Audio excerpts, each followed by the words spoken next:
ఆనాడు రకం కట్టడం అనేది పటేళ్లు పట్టువారీలు ఉన్నప్పుడు ఆ వ్యవస్థ కొద్ది రోజులు తీసేసిన తర్వాత కూడా రకం కట్టేది ఒక వ్యవస్థ ఉండేది.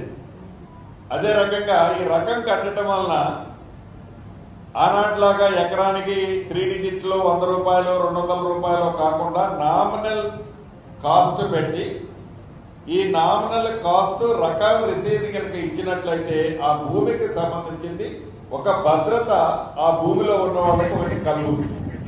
దానివల్ల ఈ భూమి 1/17 ఎస్పెషల్లీ 1/17 లేని ప్రాంతాల్లో ప్రాబ్లంలు కొన్ని సాల్వ్ అవుతాయి.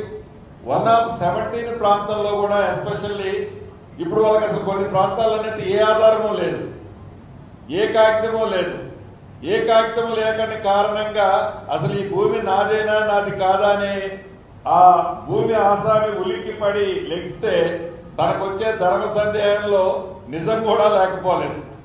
అటువంటి సంబంధించింది సాల్వ్ చేయడానికి అదొక మనం అఫీషియల్గానే చేయాలి, వెరీ నామినల్ ఛార్జ్తో అనేది ఒక కాన్సెప్ట్.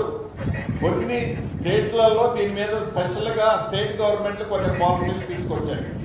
దానికి సంబంధించింది ఇప్పుడు ఇది టూ ఇయర్లీ దాన్ని బయటికి రిలీజ్ చేయడం అనేది, దాన్ని ఒక కంక్లూజన్ వచ్చిన తర్వాత ఈ కమిటీ క్షుణ్ణంగా పరిశీలించిన తర్వాత దానికి సంబంధించింది కూడా విచ్ ఈజ్ బెటర్ అసెంబ్లీలో అవసరమైతే దీని మీద చర్చ పెట్టి దాన్ని అడాప్ట్ చేయాలన్నది కూడా వ్యక్తిగతంగా ప్రభుత్వ పక్షాన్ని కూడా నేను చెప్పదలుచుకున్నాను.